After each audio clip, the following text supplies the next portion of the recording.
The road beneath the wheels vibrated more and more, as if tree roots hidden in the ground and small stones were running under the car's undercarriage.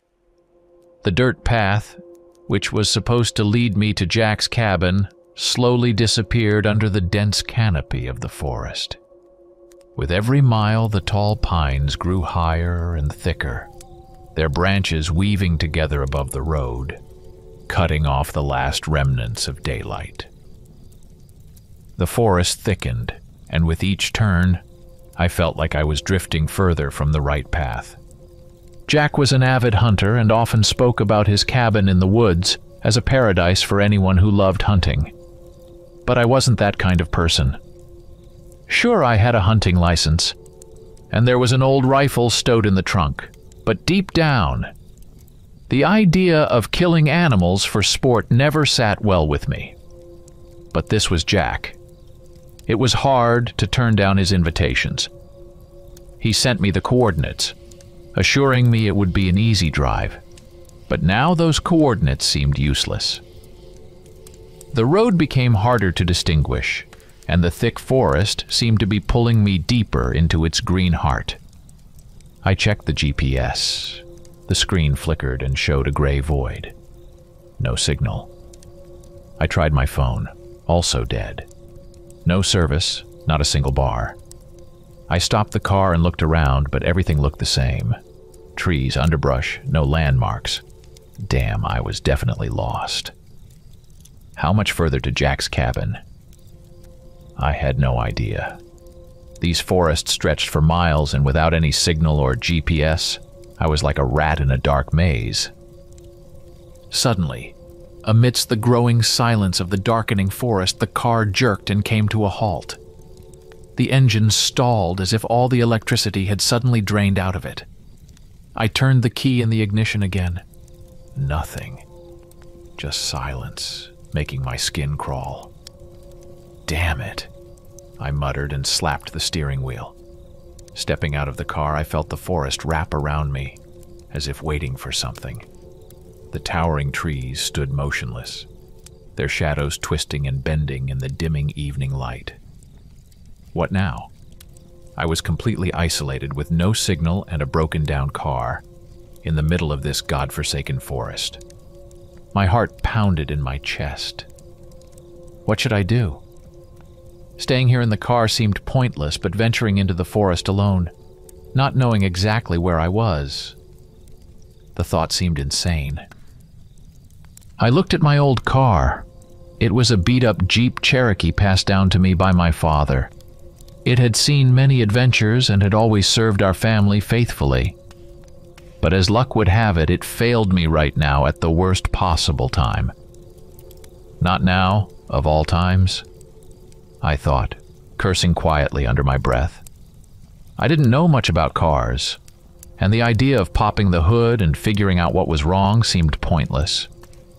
So I just turned the key in the ignition again, but to no avail. The Jeep didn't respond. Its silence was the answer to all my questions. Sighing, I grabbed my backpack and gear. As I slung everything over my shoulders, I hesitated. Should I take the rifle? Looking around, I saw how ominous the tall trees stretched out around me, their shadows casting eerie patches on the road.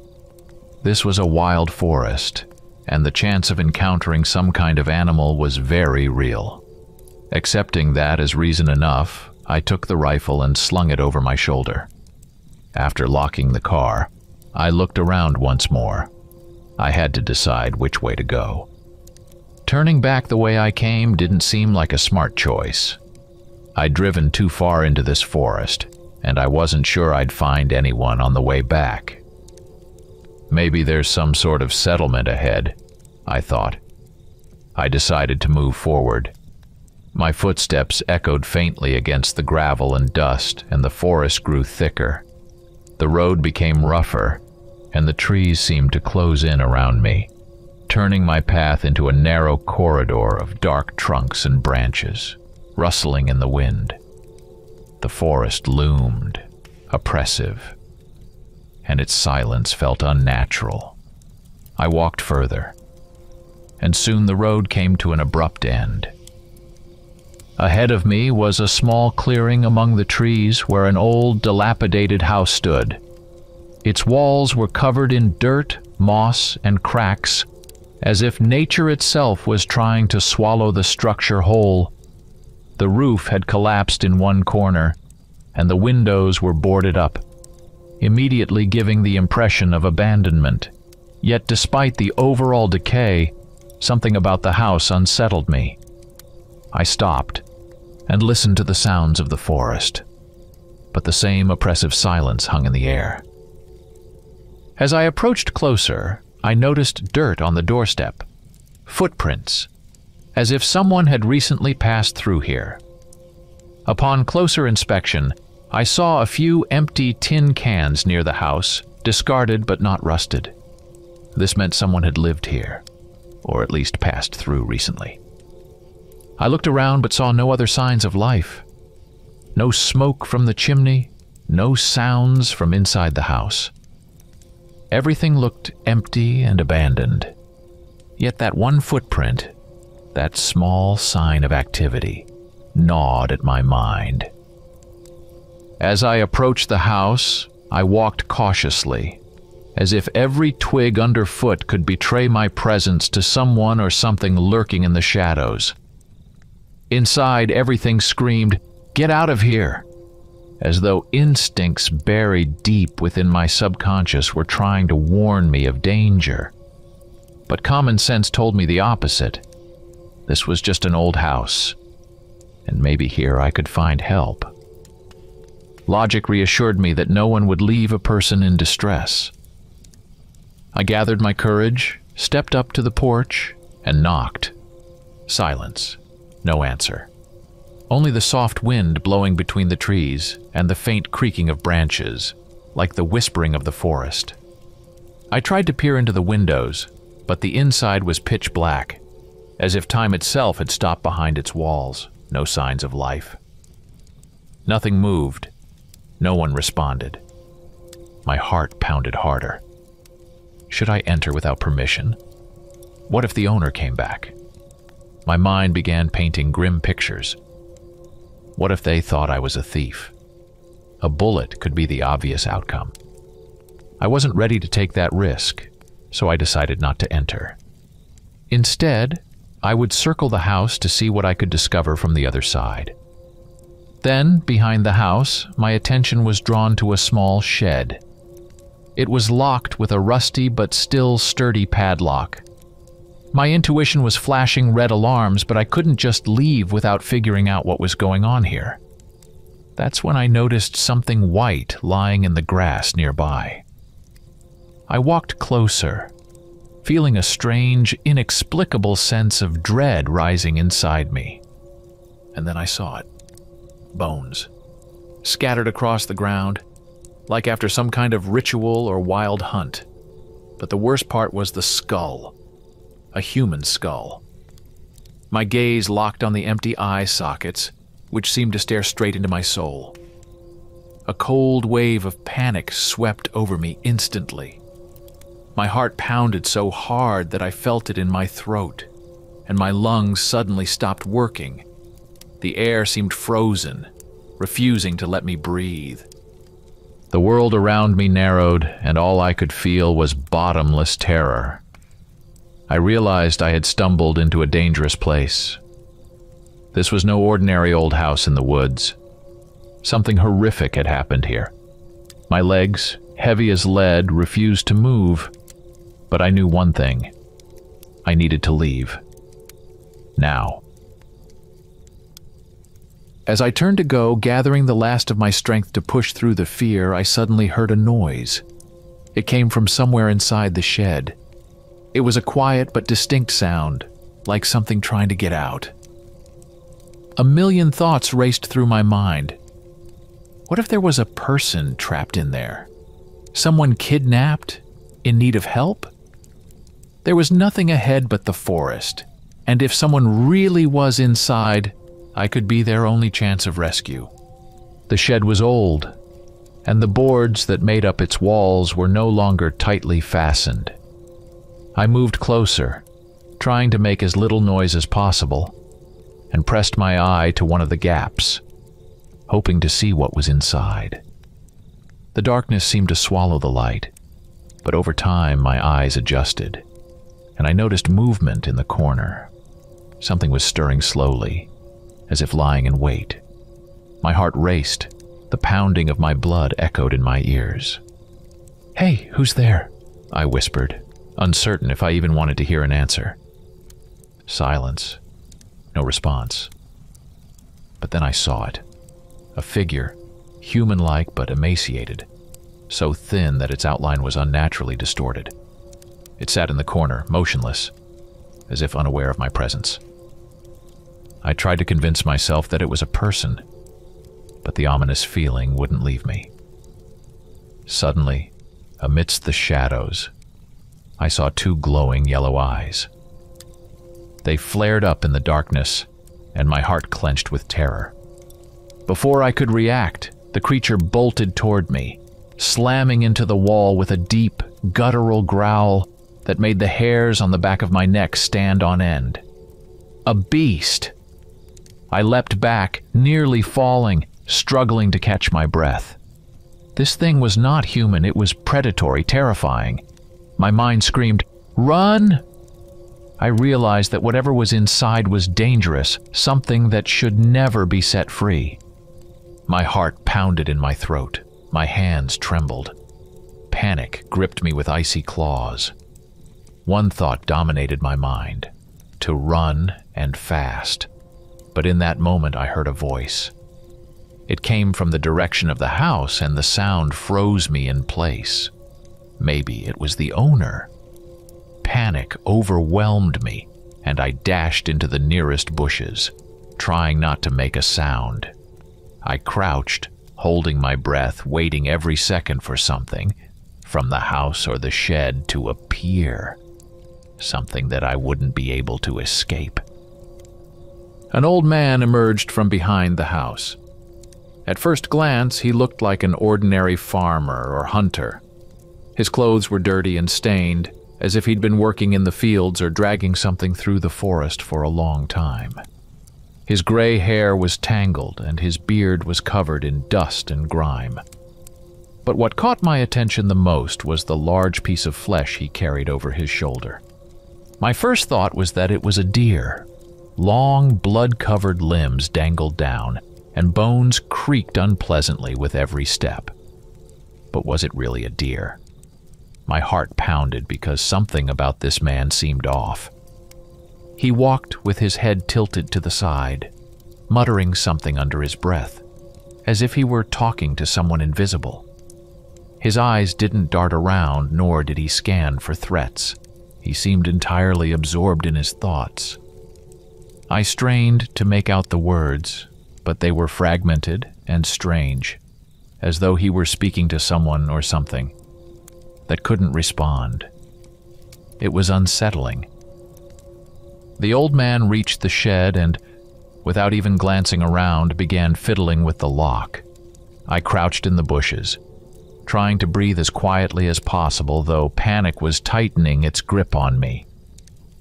The lock clicked, and the creaky door of the shed slowly swung open. From within came a low growl that stretched my nerves to the breaking point, sending a shiver through my entire body. Then the old man's voice became clearer. "Sorry, no human flesh today. No one's been wandering these parts lately, so you'll have to gnaw on venison." He said it so casually, as if he were talking to a pet. But the meaning of his words made my blood run cold. What kind of psycho is this? I thought. Inside the shed, there were sounds of growling and chewing, the unmistakable noise of sharp teeth tearing into flesh. Then came a dull thud, like something heavy striking the wall. The old man's voice turned nervous. Now, calm down. I said I'd bring you some meat later when I head to town. I'll find someone for you. Just wait." His voice grew increasingly frantic, as if he were trying to soothe the creature inside. And then I saw something that made my blood freeze. From the shed, cautiously surveying its surroundings, emerged a monstrous creature. It wasn't human, but it wasn't an ordinary animal either. Tall, thin, and covered in matted, filthy fur, it stood upright on two legs. Its body looked elongated and deformed, unnaturally long arms and legs, clawed limbs that resembled those of a dog or a wolf. Its back was hunched, as though it was accustomed to moving on all fours and now forced itself to stand on two. Its tail, sparsely covered with fur, slithered behind it, adding to the grotesque appearance. The creature's face was long, like a wolf's snout, with exposed sharp teeth jutting from its mouth. The glowing yellow eyes I had glimpsed earlier now scanned the world with a mix of predatory curiosity and malice. They swept across the area, seemingly searching for prey. The creature growled, breathing heavily, its nostrils flaring as if it could smell my fear. Suddenly, it turned its head in my direction, and as soon as its yellow eyes locked with mine, I realized it had seen me. Panic overwhelmed me so suddenly that I didn't immediately know what to do. But one thing was clear. I had to run. I began slowly crawling backward, trying to remain silent, though my heart was pounding so loudly it felt like the creature could hear it. Then, something rustled nearby, and I knew there was no more time. I shot to my feet and ran, not daring to look back. The forest ahead of me was a dark labyrinth, and every tree, every bush seemed to conspire to block my path. I could hear something crashing through the woods behind me, heavy footsteps and growls echoing between the trees. The only thought in my mind was survival. I pushed through branches that lashed at my face and snagged on my clothes but didn't stop. With every step, the forest seemed more threatening, and the shadows moved as though something was hiding behind every tree. Every now and then, I felt as if something was stalking me. The rustling of branches, the crunch of dry leaves. I couldn't be sure if it was just nature or something else. Each sound reverberated in my mind, amplifying my fear. I gripped the rifle tightly in my hands, ready to defend myself if needed. Adrenaline surged through my veins, and my instinct screamed, "Keep running." It felt like the forest itself was alive, watching me, unwilling to let me go. After what felt like half an hour of running, exhausted and barely able to breathe, I stumbled into a small clearing. The trees here parted, revealing an open space that seemed to breathe a sigh of relief. The chase had stopped. The silence, so unfamiliar after the chaos, was deafening. I stopped, trying to catch my breath, feeling my lungs burn with exertion. Glancing around, I saw no movement, no sound, only shadows lying beneath the tree canopy. Struggling to regain my composure, I sat down on the ground, wiping the sweat from my face and gripping the rifle with trembling hands. My heart was still racing, but the fear slowly gave way to overwhelming exhaustion. I looked at my watch. The hands showed that darkness would fall soon. My thoughts swirled in my head, but I couldn't piece them together. What was that thing? I recalled the monstrous silhouette, the glowing eyes, its long limbs and snarling teeth. It wasn't just an animal. It was something terrifying, something that shouldn't exist. And who was the old man? Why was he keeping that creature? His strange words, so casual about "no human flesh today," sent a shiver down my spine. Who was he? And why was he feeding that monster? I tried to gather my thoughts, but my head was still spinning from the shock. The only thing I knew for sure was that I couldn't stay here. Once night fell, the forest would become even more dangerous. I had to figure out something, find a safe place or keep moving. I tried to catch my breath, but I remained alert, The forest around me felt like it was holding its breath, waiting for something sinister. Suddenly, I heard a rustling nearby and my heart began to race again. I quickly grabbed the rifle, lifting it, ready for an attack. The forest seemed to wait alongside me, and then I heard the rustle again, but this time from the other side. In the thickening twilight, I saw movement, gray shapes creeping between the trees. Wolves. Damn it, I was surrounded by wolves. I froze in place, cursing my luck. How did I manage to stumble into their den? They moved silently between the trees, their glowing eyes watching me from the darkness. I began to back away slowly, trying not to provoke an attack. But they didn't lunge, just stood and watched, as if waiting for something. And then a howl came from the bushes. But this wasn't an ordinary wolf's howl. It was a low, piercing sound that went straight to the bone. The howl was so eerie that I felt the hairs on the back of my neck stand up. This wasn't just a predator. This was something much worse. The noise behind me grew louder, and in the next moment everything happened so quickly that I barely had time to process it. Wolves burst from the bushes like shadows, charging forward with ferocious growls. They lunged at something enormous that leapt out of the darkness. It was that creature, the dogman. He stood among the wolves, and I could see his elongated wolf-like face twisted in a grimace of rage. The wolves bit into his matted body, tearing at him with their claws and teeth, but the dogman was stronger. His long, thin arms tossed the wolves aside with incredible force. He growled, grabbing the nearest wolf and, with one swift motion, tore its throat out, spraying blood across the ground. The remaining wolves continued their assault, but the dogman was more than just a beast. His movements were fast, powerful, like those of a true predator. With a single swipe of his clawed hand, he slashed through another wolf. The wolf howled and collapsed, struggling to get back on its feet before going still. The wolves were retreating, trying to regroup, but the dogman gave them no chance. He descended upon them with savage force, biting and tearing them apart. The air filled with deep roars and the sickening crunch of bones, blood pooling on the ground beneath him. One of the wolves tried to attack the dogman from behind, but he spun around, grabbing it by the neck and tossing it aside effortlessly like a rag doll. The last remaining wolf, realizing the fight was lost, attempted to flee, but the dogman caught up in 2 leaps. He lifted the wolf into the air and, with a horrifying growl, ripped it in half. The creature, now covered in blood with its matted fur and elongated dog-like muzzle, stood before me.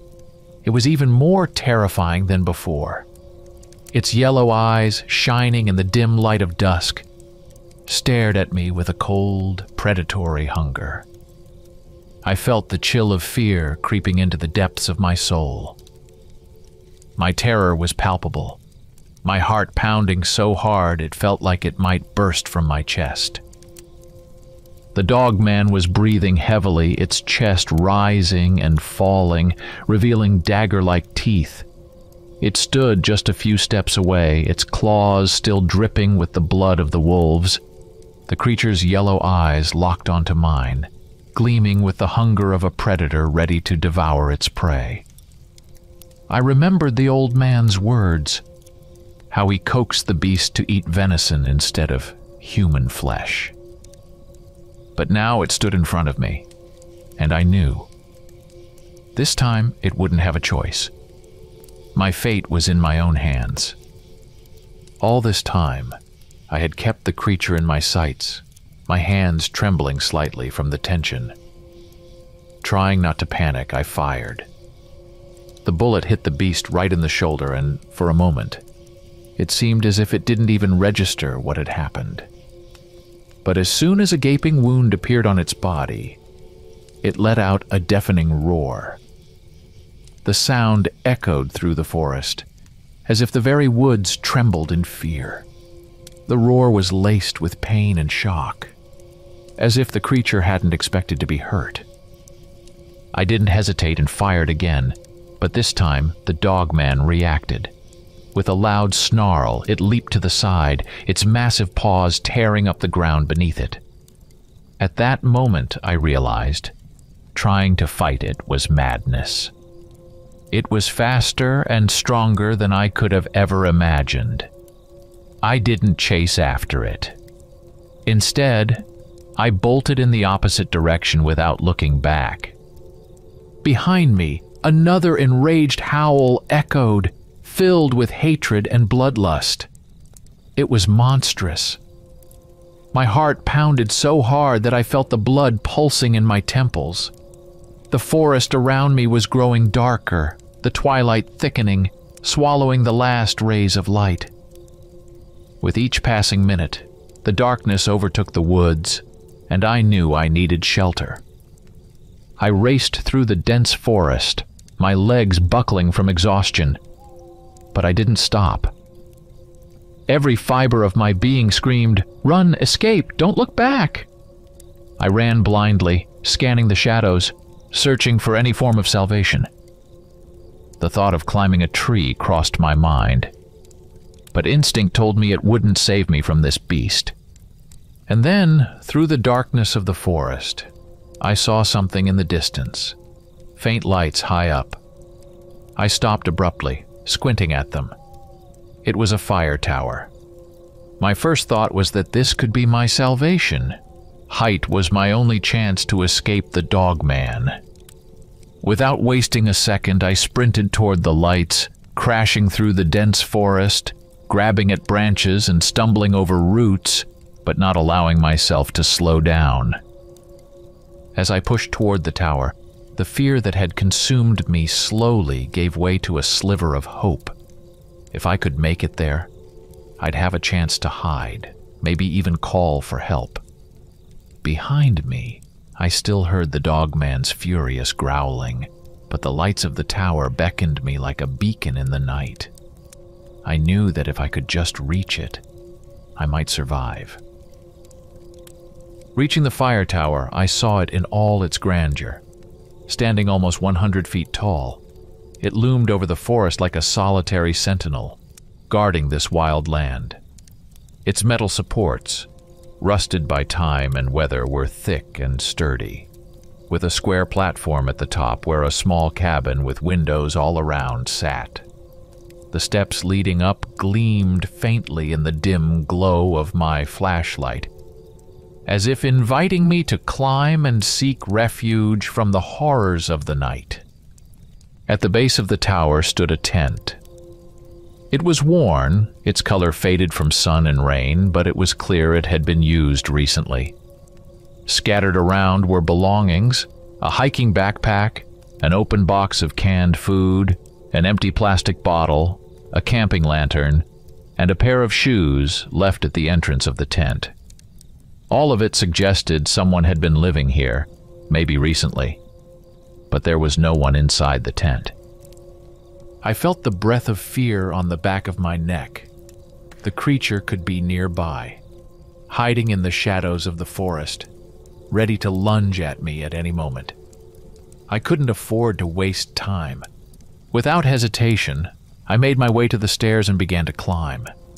The steps creaked under my weight, each footfall echoing in the silence as if warning the forest of my approach. The metal was cold and slick with moisture, but I held the railings tight, moving upward as fast as I could. Every few steps, I stopped and looked back, expecting to see the yellow eyes of the dogman, its silhouette chasing me through the trees. But there was nothing. The forest was dark and silent, but the silence was unnatural, like the calm before a storm. I knew the creature was out there, and it wasn't going to stop. I kept climbing, picking up my pace with each step. The stairs seemed endless, each rung adding weight to my legs. Cold sweat ran down my back, but the fear of what might be behind me drove me forward. My hands gripped the shotgun, ready to fire at any moment if the creature suddenly appeared. The twilight thickened, turning the forest into a solid blackness. And I knew that with nightfall, the danger would only increase. When I finally reached the platform, the first thing I saw was a man. He stood by the window, holding a small flashlight, looking at me with an expression of mixed surprise and fear. He was a man in his 40s, with short-cropped hair, slightly disheveled, as if he had just woken up or spent the night on duty. His face was lean, with a thick stubble, and his clothes were simple, worn ranger's uniform. He froze when he saw me, his eyes quickly darting to the shotgun slung over my shoulder. "Who are you? What do you want?" he asked, his voice cautious with a slight tremor. I realized that my appearance, especially with the weapon, could have scared him, so I hurried to explain. "I'm not dangerous," I said, trying to sound as calm as possible, though inside I was still boiling with fear. "My name is Michael. I'm in trouble. I need help." I kept glancing back down the stairs, expecting any moment to see yellow eyes or hear the growl of the beast that had been chasing me. The man, though still eyeing me with suspicion, stepped back, signaling that I could enter the small room at the top of the tower. I began telling him what had happened, trying not to leave out any details. About how my car broke down, the old man who fed the creature, the wolves, and how I had run through the forest. Every word was difficult, but I knew staying silent was pointless now. The man listened intently, but from the look on his face, I could tell he didn't fully believe me. He furrowed his brow, his eyes scanning my face as if he were trying to figure out if I was lying or simply out of my mind from fear. Yet despite his doubt, it was clear that my story troubled him. "My name's George. I'm the forest ranger," he finally said when I finished. His voice was quiet but tense. "I've never heard stories like that around here. Maybe you just got scared? The forest is full of strange sounds and shadows, especially at night." But his eyes betrayed him. He wasn't fully convinced of his own words. Maybe he thought I'd just lost my mind from fear, but he couldn't ignore the fact that I looked exhausted, terrified, and completely sincere in my account. Our conversation was abruptly cut short by a deafening low howl. The sound was so terrifying that it twisted my insides. I recognized it instantly. It was the howl of the dogman. It pierced the night, filling it with dread, and seemed to awaken something primal within me. Even George, the experienced forest ranger, flinched and turned pale. "What the hell is that?" he asked, clearly frightened. I looked at him and nodded, feeling the grip of fear tightening. "See? I wasn't lying. That's it. That's the creature. And it looks like we're trapped." He scratched his head, then quickly moved toward a cabinet in the corner and pulled out a radio. He tried to call for backup. His voice was raspy but resolute as he spoke into the radio, explaining the situation. After a few minutes of silence and short replies from the other end, he turned back to me. "They won't arrive anytime soon. We're pretty far out. They'll get here sometime after noon." This news hit like a punch to the gut. I stared out at the darkening forest through the windows, knowing that out there, in the shadows below, the creature that hunted us was lurking. George continued, "The problem is, all the supplies, food, water, even the bathroom, are down below. So we'll have to go down eventually." I nodded, feeling the cold grip of fear on my skin. "Do you have any weapons?" I asked, though the hope of being able to fight it off felt thin. He nodded and opened the cabinet, pulling out an old shotgun. It looked reliable, though a bit worn. It was something, at least. I remembered that the creature was vulnerable. It could be hurt, and maybe we had a chance to fight back. But we both knew that right now, in the darkness, it was too dangerous. "Let's wait until morning," George suggested, and I agreed. We sealed the hatch to the stairs, barricading it to calm ourselves a little. We stayed in the tower, deciding to take shifts keeping watch. But when it came time for me to rest, sleep wouldn't come. The terror of what I had seen wouldn't let me relax. I lay there, listening to every sound, imagining the creature creeping up the stairs, its clawed hands grasping the metal. Around 5 in the morning, I woke up, feeling like I had barely closed my eyes. Dawn was breaking. Light slowly spread across the forest, and as I stood, I looked out at the world below. The forest looked entirely different now. Sunbeams pierced through the mist, creating a beautiful, almost magical scene. Everything seemed so peaceful, as if the night's terror had never happened. The leaves shimmered in the breeze, and birds began to sing their morning songs. The creature seemed to have left us alone, and for a moment, I allowed myself to breathe a sigh of relief. George was already awake and approached me. We surveyed the forest, trying to determine if it was safe to go down. He suggested we go down for supplies, and after thinking about it, I agreed. Morning seemed like the safest time to do this. We approached the hatch, but suddenly we were stopped by a strange sound from below. A rustling and a faint cry for help. I quickly opened the hatch and looked down. Climbing the stairs slowly was a man, his face contorted with fear. He looked like a hiker, in outdoor gear. His movements were hurried, desperate, and he kept glancing back as if something were chasing him. "Help me, please!" he shouted as he climbed higher, his eyes wide with terror. The man quickly scrambled up the ladder, his face pale, and his eyes darting around like a cornered animal. He nearly collapsed onto the platform, sitting heavily on the floor, gasping for breath. His hands were shaking, and he looked like he was about to pass out again. I could see the raw panic in his eyes.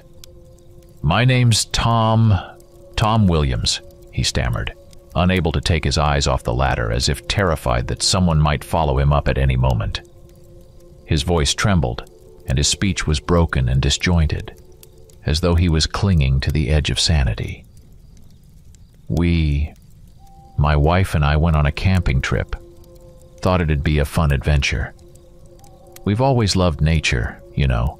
It seemed like the perfect idea to disconnect from civilization for a couple of days.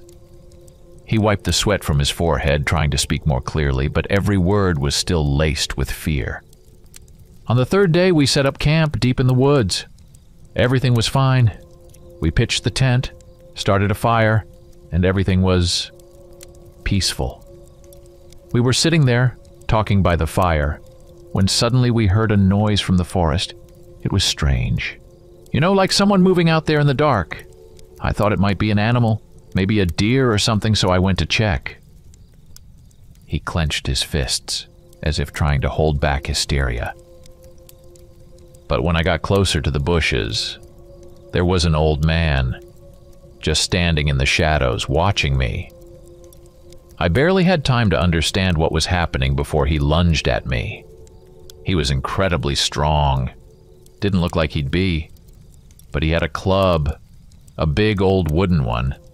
But damn it, it was heavy. He hit me over the head and everything went black. Tom swallowed hard, his voice trembling even more as he continued. When I came to, it was already dark. I was lying next to the fire, and my wife, she was gone. Everything was scattered around, signs of a struggle. Her scream still echoes in my head. I followed the tracks, but they disappeared. I searched for her, shouted, wandered through the woods. But nothing. I didn't know where to go. I thought it was the end. His voice broke even more, and tears streamed down his face. Tom buried his face in his hands and sobbed quietly. He looked utterly defeated. "I saw the lights from your tower. It was my last hope. Please help me. My wife, she's out there in the woods. I don't know what's happened to her, but I can't lose her. Please, help me find her." As we listened to Tom's story, I quickly realized that it was the same old man I had told George about. Damn. It looked like he had found himself another victim. A cold chill ran through me. "What do we do?" I asked George, knowing a decision had to be made quickly. He frowned and said firmly, "We have to save the woman. We don't have a choice." My heart started racing. Remembering that creature, the dogman, its glowing yellow eyes and terrifying strength, I felt fear gripping me again. It was easy for him to say, to go and rescue her. But I had seen the creature and knew what we were up against. Still, I couldn't leave a woman in danger. My father had always taught me to do the right thing and never leave people behind. Nodding, I tightened my grip on the shotgun. We armed ourselves and began preparing to descend. I suggested that Tom stay in the tower. He was too shaken to be of any use in his condition, but he refused and insisted he was coming with us. His fear for his wife outweighed his shock. After we descended to the ground, the first thing I did was head for the bathroom. I had been holding it all night, and with the rescue mission ahead, I needed to get ready. That short moment gave me a chance to collect my thoughts and calm the trembling in my hands a little. Once we were all ready, I started leading the way, retracing the path I had taken when I fled through the night. We moved cautiously, constantly looking around in fear, listening to every rustle. The forest was eerily quiet. Only the wind occasionally rustled through the treetops, and every gust felt like a harbinger of something dreadful. We moved slowly, keeping our guns at the ready, and I felt the tension mounting with every step.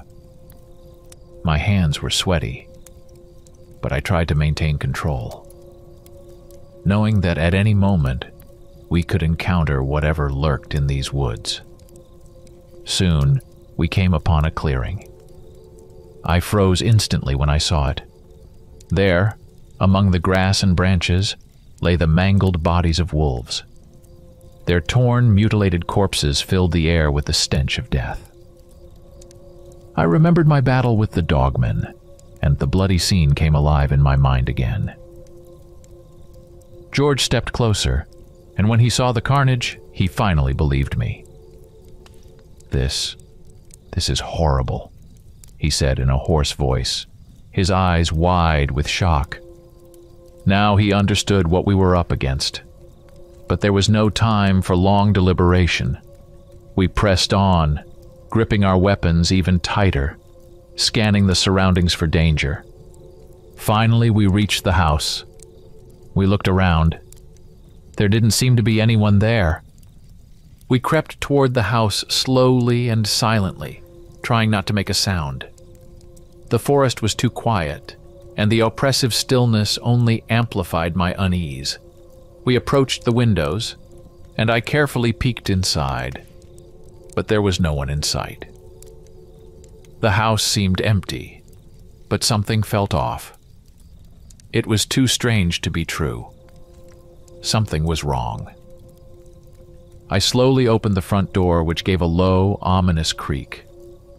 George stepped forward, his shotgun raised. He swept the barrel from side to side, checking every corner, but no one was there. We stepped inside, and the cold, musty air hit us.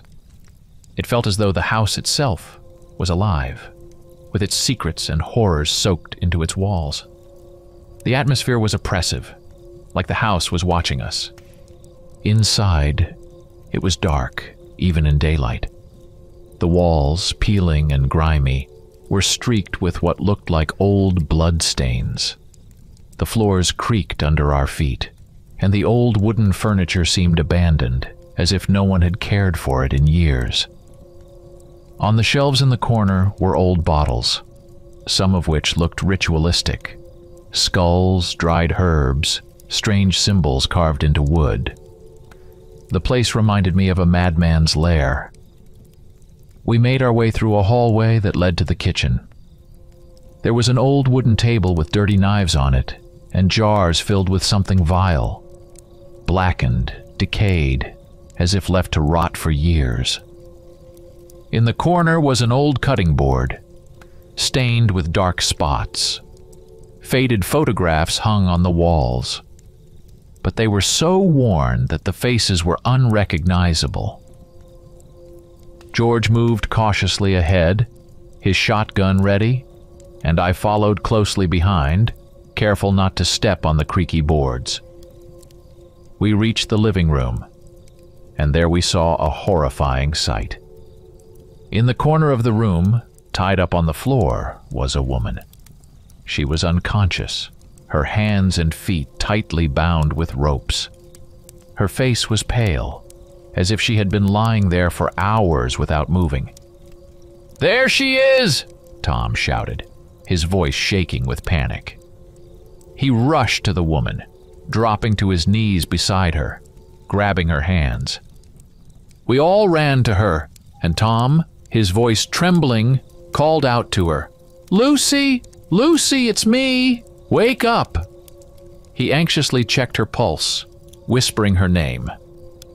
We examined her. She seemed physically unharmed, but she hadn't regained consciousness. I felt her hands. They were cold, but there were no visible injuries. "We need to get out of here! Fast!" I said, glancing around, feeling that our time was running out. Inside this creepy house, it felt like the walls were closing in on us, like something unseen was preparing to strike. I started untying the ropes as quickly as I could, my voice filled with urgency. It's not safe here. We don't know when that old man or the creature might return. We all knew that staying here any longer could be deadly. As we were about to leave, a voice suddenly broke the silence, and I froze, my heart pounding in my chest. I whipped around, almost dropping my shotgun, and saw in the dim light the old man sitting in a chair in the corner. How had we missed him before? It was terrifying, like he had been invisible or somehow hiding in plain sight. A cold wave of fear washed over me. He scared me to the core. In his hands, the old man held the same club Tom had described. His eyes were cloudy, but there was a predatory, almost insane look in them, like a beast ready to strike. "No need to be so frightened," he said calmly, as though this were just a casual encounter in the park, not a life-or-death situation. My hands trembled around the shotgun, but I didn't lower it. George, too, kept his weapon trained on the old man. We were both on edge, but the old man, noticing our weapons, gave a slight smirk and slowly said, "If I shout, my son will come rushing in. Believe me, your little sticks won't help you against him." His words hit me like a bucket of ice water. My son. He was talking about that creature. The dogman was his son? But I remembered wounding it earlier, how the bullet had left a hole in its shoulder. It was vulnerable, and that gave me hope. I glanced at George, trying to figure out what to do next, but the old man didn't seem in a hurry to attack. Instead, he began muttering to himself like he was talking to someone invisible. It was so bizarre that it made my skin crawl. He seemed to shrink into the chair, his body slackening as though he were retreating into some private world. For a moment he looked completely insane, and I was ready to believe we were dealing with a true madman. But then he suddenly stopped muttering and raised his head again, his eyes just as sharp and dangerous as before. "Wouldn't you like to just talk?" he offered suddenly, as if nothing strange had happened. It's been so long since I've had a conversation. I'll tell you about myself and you can tell me about you. He said this with such confidence, like we were old friends who had just bumped into each other after years apart. I cursed the house and everything about it in my head. Why do all these psychos have this obsession with telling their stories? Do they think their tales are so important that we have to listen? I shot a glance at George, expecting him to refuse, but to my surprise, there was curiosity on his face. He seemed intrigued by what the old man might say. He nodded, and I cursed under my breath, feeling fear creeping back into my mind. George probably hadn't seen the dogman up close, and that allowed him a level of recklessness I couldn't afford. The old man shifted in his chair, leaning back, and his wild eyes suddenly softened, as if he were drifting into memories.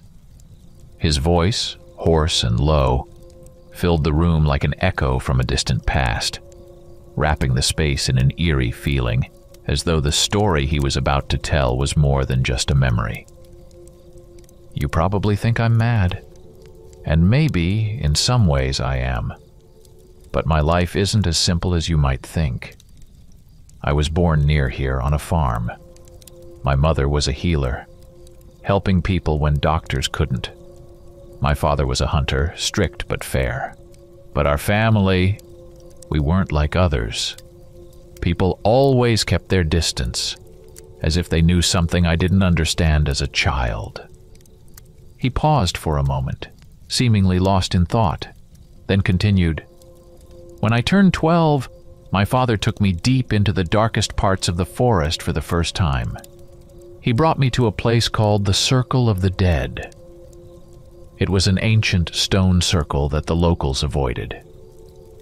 My father told me that our family had made a pact with the forest centuries ago, and that pact protected us, as long as we followed certain rules. This wasn't just about hunting. The forest was alive, and it spoke to us, and we had to listen to its voice. I stood in that circle," the old man recalled, "and for the first time, I heard the forest whisper. My father said it was our bloodline, tied to the woods, that our family wasn't like others, we were chosen. But the forest didn't give without taking. Everything had a price, and our ancestors knew this. They made sacrifices to maintain that bond, and those sacrifices weren't always animals." His face darkened, and his voice grew quieter. "When I turned 18, I met my first wife. We loved each other, and I thought I could live a normal life like everyone else. But the forest began to demand its due. Every night I'd hear something rustling outside the window, and my wife began to grow weaker. I didn't understand what was happening until one morning I woke up and found that she was gone. The forest had taken its payment." He swallowed hard, as if the memory still pained him, even after all these years. I was left alone, but not for long. A few years later, I met another woman. She was beautiful, and I thought maybe the forest would let us be, give us peace.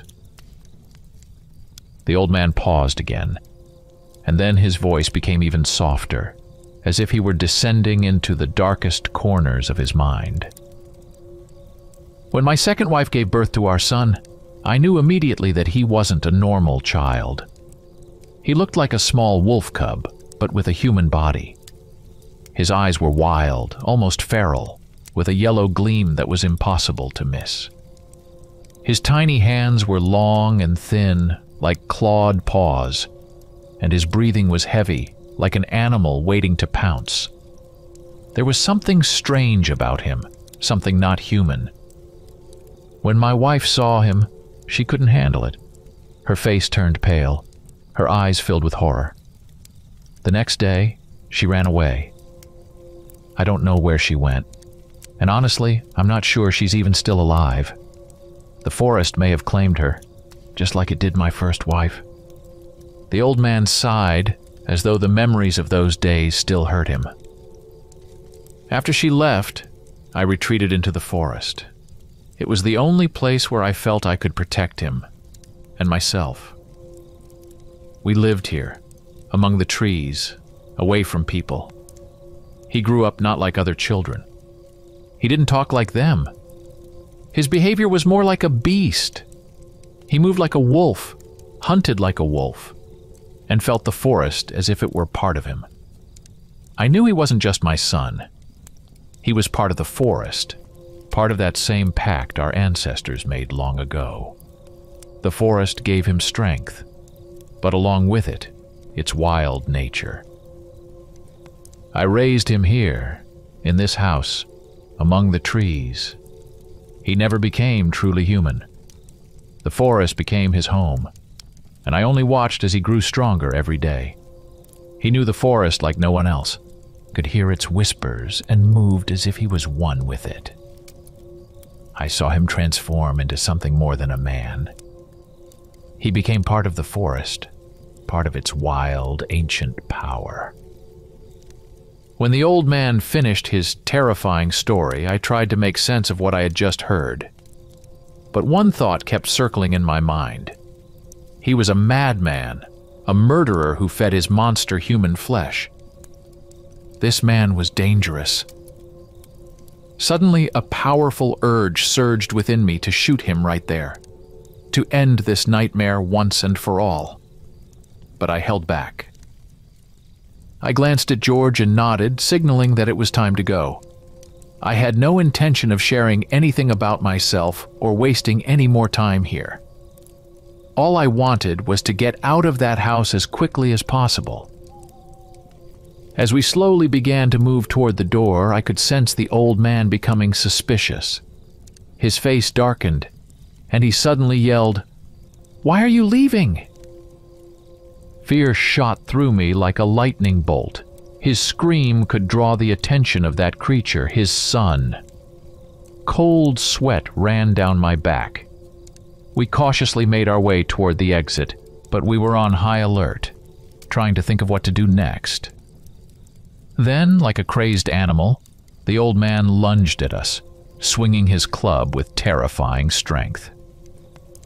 We didn't fire. George reacted quickly, skillfully swinging the stock of his shotgun and hitting the old man on the head.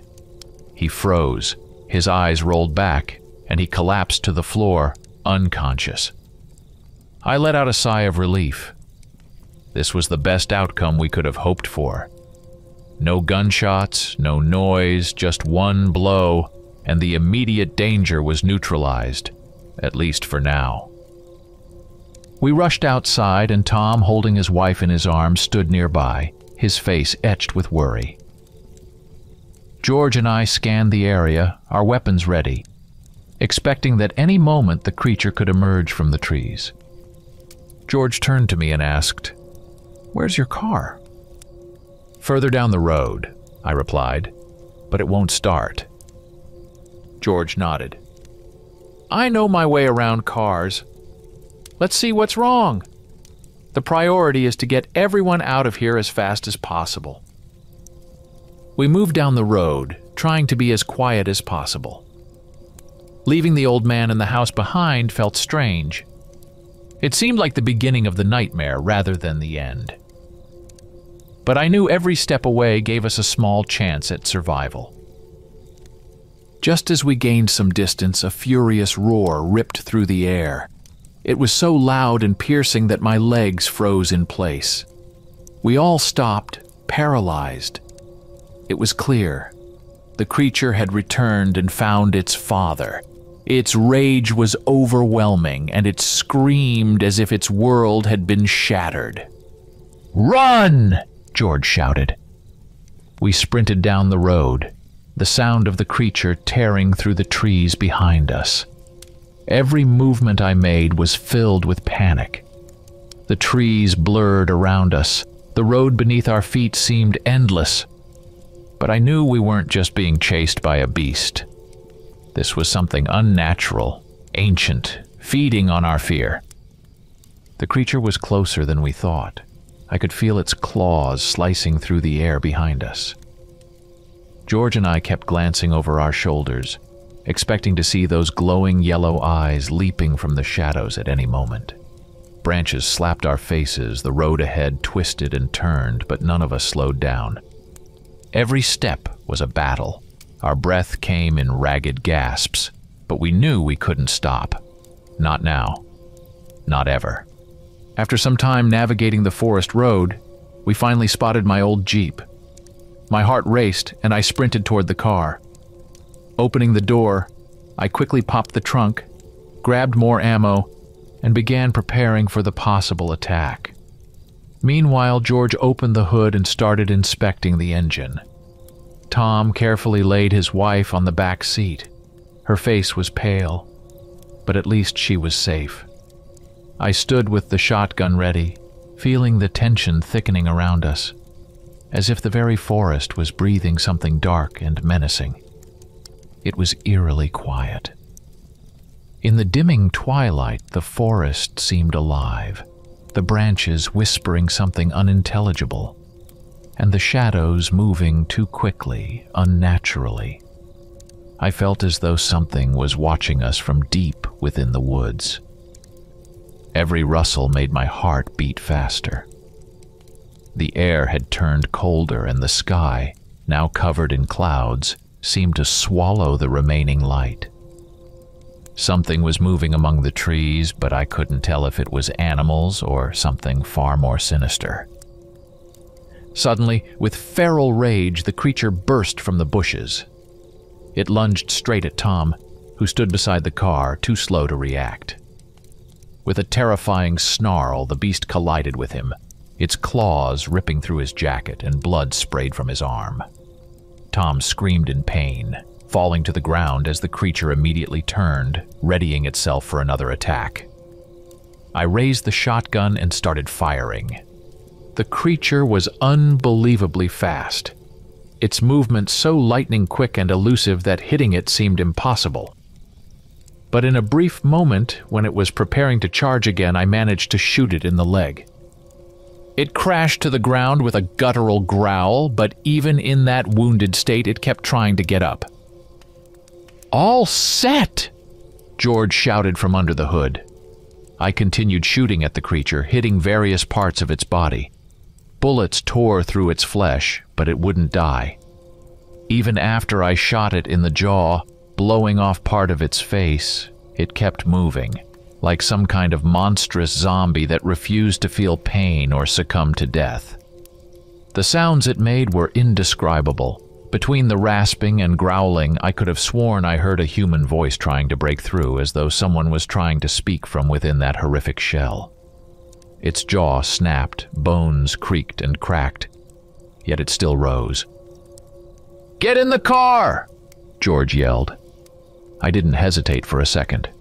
Rushing over to Tom, I grabbed him, half conscious from shock and blood loss, and shoved him into the back seat next to his wife. When I turned back, I saw the creature, heavily breathing, slowly limping toward us as if it felt no pain. It was grotesque, its body twisted and broken, yet the sounds it made became stranger and more terrifying. The clicking of its jaws and the crunching of bones created a gruesome symphony that made me want to close my eyes and scream. In its eyes, amidst the animalistic rage, there was still something human, as though remnants of its former self were fighting to emerge. I froze for a moment, mesmerized by the horrific sight, unable to tear my gaze away from what had once, perhaps, been a man. But George's shout snapped me out of it. "Get in the car now!" His voice was full of fear and urgency. I jumped into the front seat. George slammed the gas pedal to the floor and the Jeep roared to life, kicking up dust as it sped away. The tires screeched on the gravel, but we were moving, leaving the creature behind. Glancing back, I saw it still coming after us, its body failing but somehow still pushing forward, as if death was not an option. Its movements had slowed, but the voice that came from deep within its throat grew louder. It wasn't just a roar anymore, but some grotesque, distorted mumbling, almost human. But soon, The road curved and the creature disappeared from sight. We left it behind, and the only sound that broke the dead silence of the forest was the steady hum of the Jeep's engine. George drove with a calm determination, even though all of our hands still trembled. After a while, we reached a small town. Tom and his wife, Lucy, were finally safe, and they were given medical attention. Luckily, Lucy regained consciousness, and while she couldn't remember much about what had happened, she was going to be okay. We immediately reported everything to the authorities. Police and forensic teams were sent to investigate the house, but, as I had feared, neither the old man nor the creature was found. However, there were undeniable signs of their presence. Human bones, mutilated animal bodies, strange symbols, and items that left no doubt we hadn't imagined any of it. From that day on, I frequently searched for news of strange disappearances or rumors about that old man and his horrifying son. But it seemed as if they had vanished, dissolved into the shadows of that cursed forest.